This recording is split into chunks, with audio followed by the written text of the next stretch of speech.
Bienvenue sur la chaîne Maths Accessible. On va continuer les exercices en première et on va voir les équations paramétrées. Par exemple, si on considère le polynôme p de x égale m moins 2 x au carré plus 2 à partir de m moins 2 x moins 2, c'est un polynôme, c'est un trinôme de second degré, mais les coefficients dépendent du réel m. On dit que c'est une équation paramétrée et le paramètre c'est le nombre réel m. On nous demande de déterminer le nombre de racines de p suivant les valeurs possibles de m. Donc, on sait que c'est un trinôme du second degré. D'abord, pour qu'on puisse calculer delta, il faut que le coefficient a soit non nul. Donc, on va exiger que le coefficient a est non nul. Ici, à la place de a, on a m-2. Donc, on va dire, ou bien on cherche si a égale 0, qu'est-ce qui reste sur le polynôme? Donc, si m-2 égale 0, alors m égale combien? Bon, m-2 égale 0. En résolvant cette équation, on obtient m égale 2. P de x égale combien? Donc, devant x au carré, on aura 0. Ensuite, on aura 2 facteurs de m-2 aussi va donner 0. Donc, il va rester p de x égale moins 2. Et on sait que quel que soit x, p de x égale moins 2 n'a pas de racine.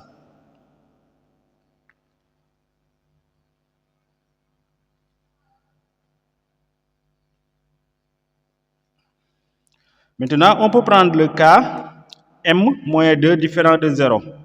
Donc, si m moins 2 maintenant différent de 0, alors qu'est-ce qu'on peut dire?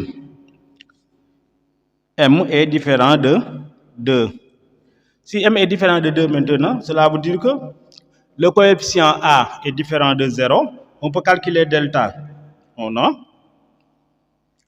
On peut même calculer ici delta prime parce que devant b est 2, facteur de m moins 2. Donc, si on divise par 2, on obtient m moins 2. Donc, delta prime égale m moins 2 au carré. Au lieu de dire moins AC, on va dire moins. Au lieu de dire moins 4AC, on va dire moins AC. Donc, moins m moins 2 fois moins 2. Ça va donner quoi? Delta égale m moins 2 au carré, delta prime, plus 2 facteurs de m moins 2. Nous voulons les signes de delta. Donc, au lieu de développer, on peut factoriser par m moins 2. Et on aura quoi? M moins 2 facteur de. Donc, ici, on aura m moins 2. M moins 2. Ici, il va rester plus 2. Cela veut dire quoi? Delta prime égale m facteur de m moins 2. Voilà. Le problème avec les équations paramétrées, c'est qu'on trouve delta, mais on ne peut pas conclure, ou bien on ne sait pas d'emblée si delta est positif ou bien nul ou négatif. Par exemple, ici on a delta prime qui dépend de m. Donc, il faut considérer delta prime comme une autre équation et déterminer ses signes. Vous savez en seconde comment on fait ça? Donc, par exemple, je peux dire delta prime égale 0 quand c'est si m égale 0 ou bien m moins 2 égale 0. Mais m moins 2 égale 0 veut dire que m égale 2. Donc, on va donner les signes de delta prime. On connaît les racines, c'est 0. Ces racines sont 0 et 2. Donc, je peux dire m moins l'infini, 0, 2, plus l'infini. Et ici, je mets delta prime. Donc, on a ici 0, 0. Vous savez qu'à l'extérieur des racines, on met le signe qui est devant m au carré. Ou bien, je sais que j'ai comme produit m facteur de m moins 2. Donc je vais mettre ici plus, à l'intérieur de racine moins, ensuite plus. Maintenant, je connais les signes de delta prime. Je peux donner le nombre de racines de P. Si je travaille sur l'intervalle moins l'infini, ou bien ici, il faut remarquer aussi quoi? On avait dit que M doit être différent de 2, sinon on ne peut pas calculer delta. Donc pour 2, au lieu de mettre 0, je vais mettre 2 tirés. Pour dire qu'on exclut le 2. Donc on va faire une nouvelle discussion maintenant. Si M appartient à l'intervalle moins l'infini, 0. J'ouvre en 0. Union 2 plus l'infini. Qu'est-ce qu'on a? Alors, delta prime est comment? Delta prime est supérieur strictement à 0. Parce qu'on a un signe plus et on a exclu là où delta prime s'annule, c'est en 0. Donc, qu'est-ce qu'on peut dire dans ce cas? Il y a donc P admet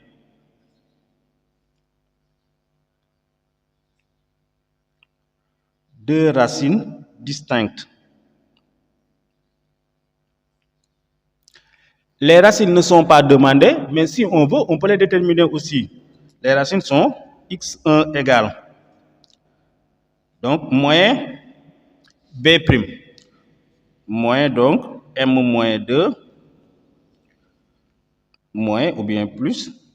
Delta prime, on avait trouvé m facteur de m moins 2 sur a.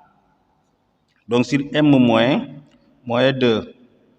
Voilà, là vous voyez pourquoi on avait exclu le cas m égale 2 dès le départ même.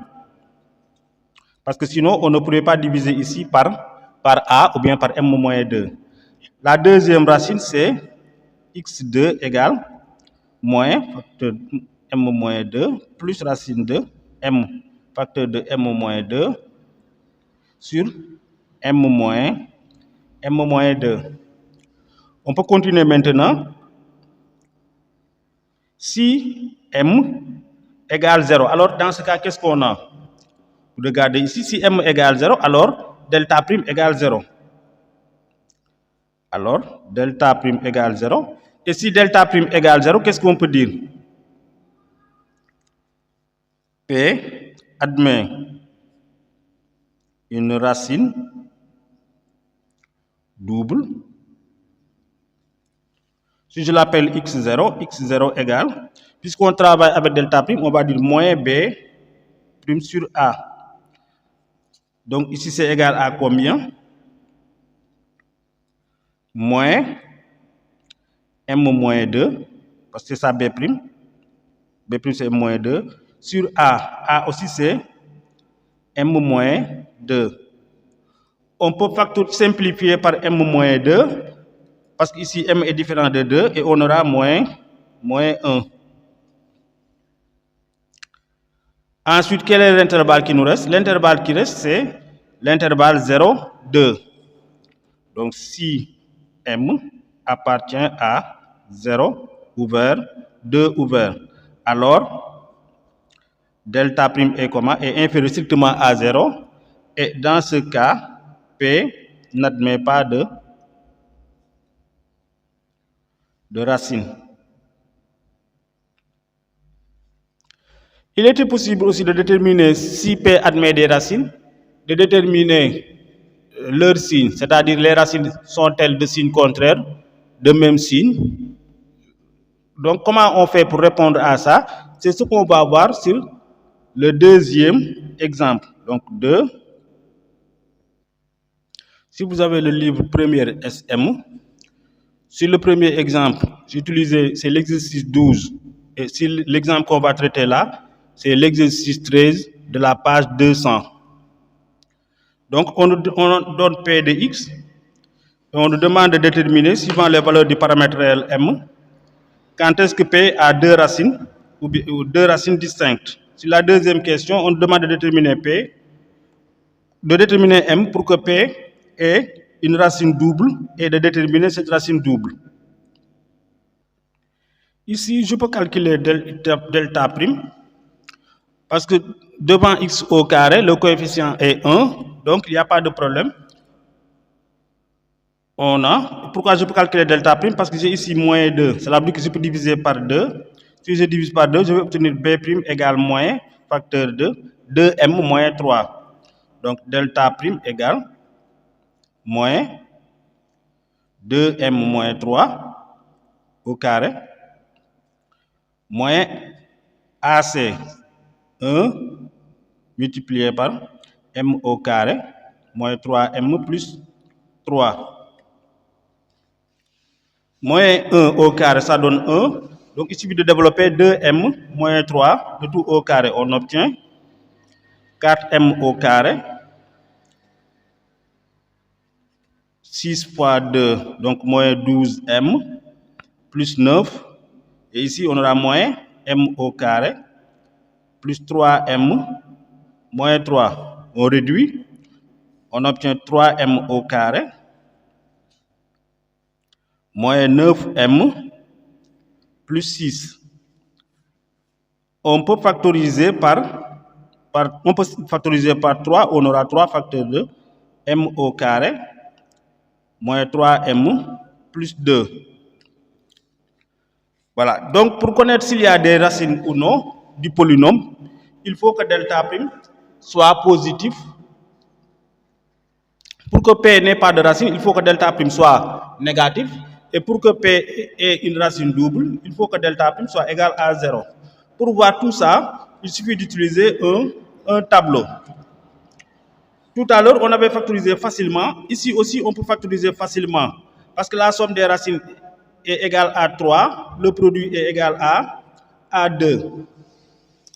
Mais de manière générale, il faut toujours reprendre l'expression que vous avez et calculer encore delta. Donc je veux dire m au carré moins 3m plus 2 égale 0. Pourquoi? Parce que je veux déterminer les racines de ce trinôme-là, qui dépend de m maintenant. Cette fois-ci, je dois utiliser delta, donc delta égale moins 3 au carré, moins 4 fois 1 fois 2. Donc c'est 9 moins 8 égale 1. Donc les valeurs possibles de m sont m égale 3 plus 1 sur 2 égale 2, ou bien m égale 3 moins 1 sur 2 égale 1.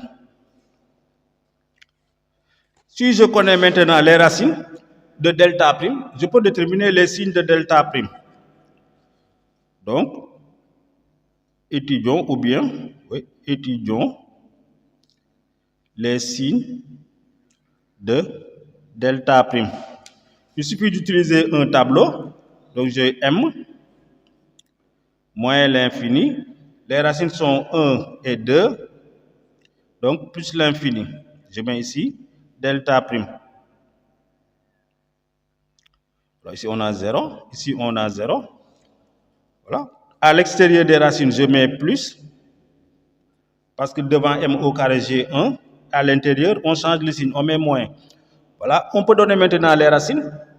Là où c'est possible et là où c'est pas possible. Donc on va dire si m appartient à l'intervalle moins l'infini 1 union 2 plus l'infini. Alors, notre delta prime est comment? Est strictement positif. Voilà. Et P a deux racines distinctes. Voilà, si vous voulez obtenir les racines en fonction de m, vous pouvez écrire moins b, moins, ou bien deux racines distinctes, x1 égale, ici, on revient sur le p de x. Donc, delta égale combien? Delta prime, c'est 3 facteurs de m au carré moins 3m plus 2. Ensuite, b prime égale combien? Moins facteur de 2m moins 3. Donc si je prends l'opposé, j'aurai 2m moins 3. Par exemple, moins racine de delta prime. 3 facteur de m au carré moins 3m plus 2 sur a. Mais sur a égale 1, donc égale 2m moins 3 moins racine de 3 facteur de m au carré moins 3m plus 2. x2 égale donc 2m moins 3 plus 3 facteur de m au carré moins 3m plus 2. Ensuite, si m appartient, je vais traiter d'abord là où il n'y a pas de racine, appartient à 1, 2, ouvert en 1 et en 2. Sur le tableau, qu'est-ce qu'on peut dire? On a un signe moins, alors delta prime est inférieur strictement à 0 et P n'a pas de racine.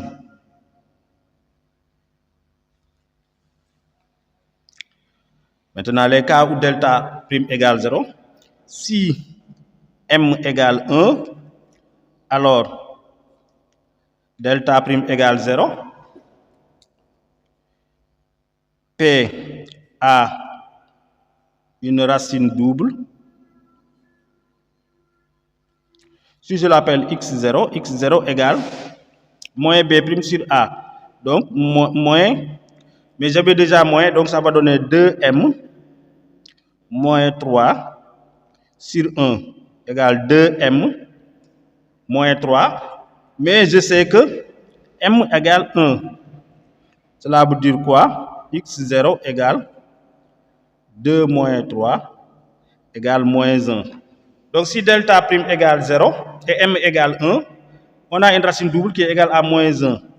Ensuite, si m égale 2 aussi, là aussi on constate que le delta prime est égal à 0. Alors, delta prime égale 0, P a une racine double.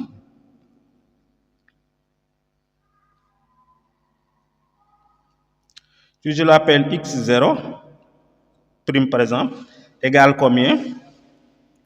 C'est la même chose en fonction de m, 3m moins 1 sur 1, 2m moins 3 sur 1, c'est-à-dire 2m moins 3.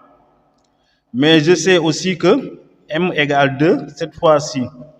Donc ça donne quoi? x0 prime égale 2 fois 2 moins 3 égale 1. Voilà donc comment on fait pour résoudre de telles équations.